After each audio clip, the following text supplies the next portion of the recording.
वेद मनाचा शोध बातमीचा नायकांचा नायक राष्ट्रनायक RSTC न्यूज नेटवर्क।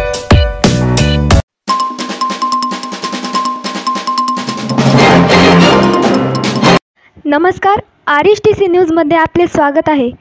भारतीय घटनेचे शिल्पकार विश्वरत्न डॉक्टर बाबासाहेब आंबेडकर यांची 131वी जयंती मौजे कानेगाव तालुका सोनपेठ जिल्हा परभणी येथे मोठ्या उत्साहात साजरी करण्यात आली। यावेळी पंचरंगी ध्वजाचे ध्वजारोहण मान्यवरांच्या हस्ते करण्यात आले। तसेच तथागत भगवान गौतम बुद्ध, भारतरत्न डॉक्टर बाबासाहेब आंबेडकर, छत्रपती शिवाजी महाराज, महात्मा ज्योतिबा फुले, साहित्यरत्न अण्णाभाऊ साठे यांच्या प्रतिमांचे पूजन करून मान्यवरांच्या हस्ते अभिवादन करण्यात आले। तसेच जयंती उत्सव समितीच्या वतीने कार्यक्रमाचे अध्यक्ष, प्रमुख पाहुणे व प्रमुख वक्त्यांचा सत्कार करण्यात आला।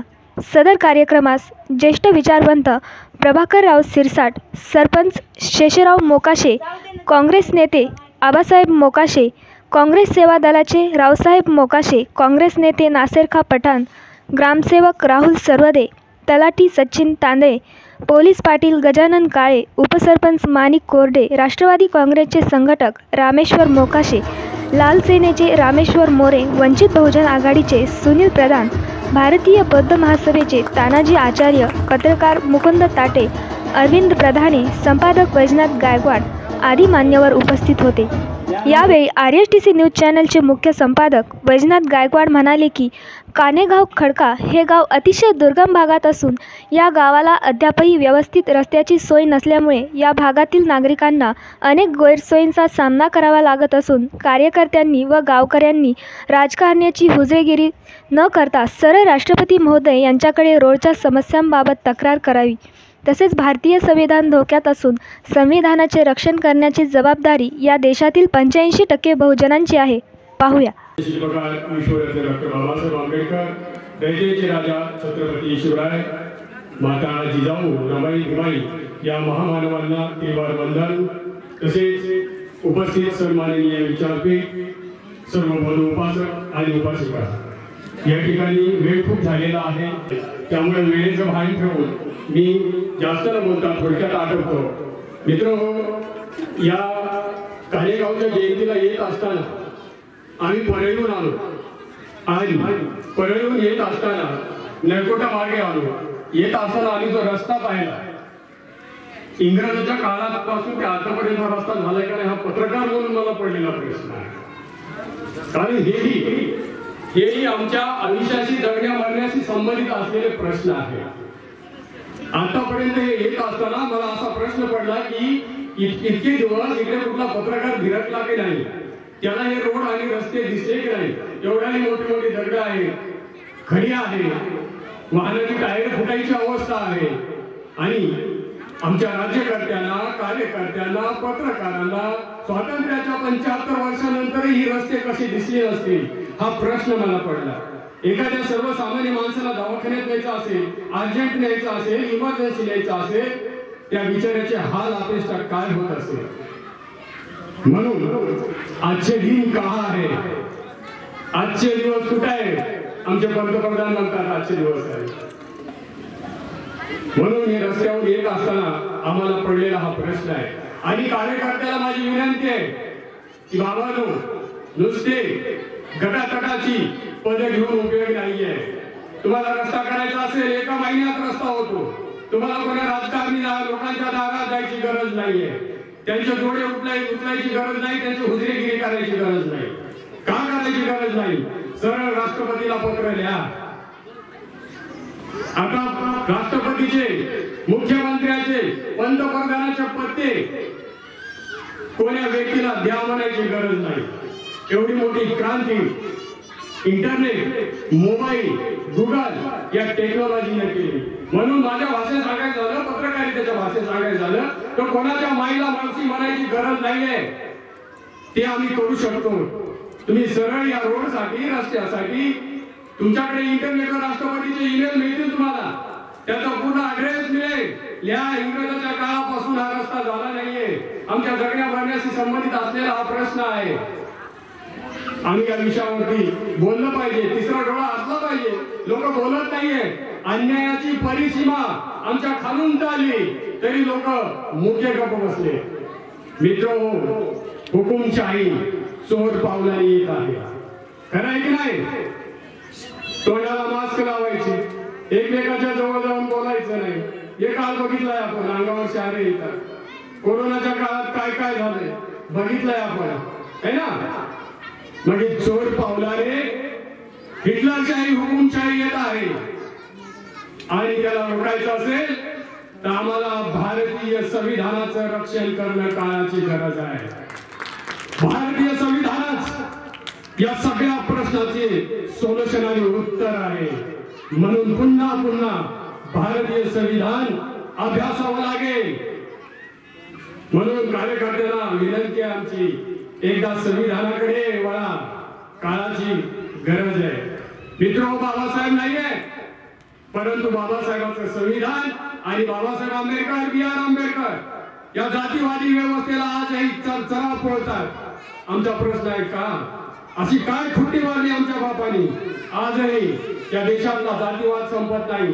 आजही बाबासाहेबांचं संविधान बोलतंय. गेल्या 2-3 महिन्यापूर्वी कर्नाटकला हायकोर्टाच्या जजनी बाबासाहेबांचा फोटो काढलाय. आम्ही कोणत्या देशात राहतो? त्याला कालही झाली बाबासाहेबांच्या फोटोची. गेल्या काही दिवसापूर्वी दिल्लीमध्ये संविधानाचं पुस्तक माते ठेवून झालं. आमचे कार्यकर्ते दारू पिऊन नाचणारे लोक, झोपेतून उठा, आपल्याला संविधानाचं रक्षण करायचं. बरोबर आहे? आपल्यालाच नाहीये. यापूर्वीच्या वक्त्यांनी सांगितलं, म्हाताऱ्यांना समाजाने निळ्या ध्वजाखाली यावं, पंचशील ध्वजाखाली यावं. नुसत्या माता गांधी नाही साहेब, या देशातील 85% बहुजनाला एकत्र आल्याशिवाय पर्याय नाही. कारण प्रत्येकाच्या खालून पाणी गेलंय. याची जाणीव आणि भान ठेवणं काळाची गरज आहे. मित्रांनो, बऱ्याचदा आमचे हौशी कार्यकर्ते जयंती आली की डिजिटल बॅनर लावतात. डिजिटल बॅनरवर शिवरायाचा फोटो लहान, बाबासाहेबांचा फोटो लहान आणि त्याच्या गॉडफादरचा फोटो मात्र मोठा असतो. माझा या व्यवस्थेला प्रश्न आहे, शिवरायांच्या बरोबरीनं बाबासाहेबांच्या बरोबरीनं फोटो लावायची लायकी भारतात नव्हे संबंध विश्वामध्ये कोणाचीच लायकी नाही आणि अवकाशही नाहीये. तरी सुद्धा हे हौशी कार्यकर्ते त्याच्या बाबाला खुश करण्यासाठी बाबासाहेबांच्या बरोबरीनं, बाबासाहेबांच्या फोटोच्या वरीनं फोटो लावतात. म्हणून बाबांनो, भानावर या, जमिनीवर या. कारण विश्वातच आपल्या महापुरुषाच्या बरोबरीने फोटो लावायची लायकी आणि अवकाश कोणाचीच नाहीये. याचं भान ठेवणं काळाची गरज आहे. आमचे कार्यकर्ते भाषण करताना वेळेचं भान नसतं, बोलण्याचा ठाव ठिकाणा नसतो, है ना? सकाळपासून कसलं कडक ऊन आहे, माणसाच्या अंगातून लाई होते, पाणी निघते. आम्ही आमच्या बोलण्याचे भान ठेवणं गरजेचं आहे. आमचे कार्यकर्ते ठेवत नाही. बरोबर आहे की नाही? म्हणून कार्यकर्त्यांनी नुसतं भाषणबाजी करणारे लीडर भरपूर झाले. अरे तुम्हाला रोड दिसला नाही इथला? तुमच्या जगण्या मरण्याशी संबंधित असलेला रोड असलेले दगडे तुमचे टायर फुटतात. एखादी माय माऊली तिची डिलिव्हरीची वेळ असेल, तुम्हाला हा प्रश्न दिसला कसा नाहीये? हा माझा या व्यवस्थेला प्रश्न आहे. अशाच पद्धतीने आमच्या परळी तालुक्यामध्ये सेम अशीच परिस्थिती होती. दौनापूर, साकूर, अंबाजोगाई मार्ग. आमच्या एका मित्रांनी मला पत्रकार नेऊन दाखवलं, बघा साहेब, मला इंग्रजाच्या काळापासून हा रोड झाला नाहीये. मी त्यांना सांगितलं, मी पत्रकार माणूस, मी राजकारणी नाहीये, मी सत्ताधारी नाहीये, कुठला पक्षही माझा नाहीये, तर मी रोडसाठी काय करू शकतो? तुम्ही इथल्या मंत्र्याकडे जा, खासदाराकडे जा. ते म्हणे आम्हाला लोकांकडे जायचं नाही, तुम्ही पत्रकार म्हणून काय करू शकता? अक्षरशः आम्ही डायरेक्ट राष्ट्रपतीला पत्र लिहिलं. 1 महिन्यामध्ये राष्ट्रपतीच्या सहीने पंतप्रधान ग्राम सडक योजना, मुख्यमंत्री ग्राम सडक योजना, 7 कोटी रुपयाचा रस्ता तिथे झाला.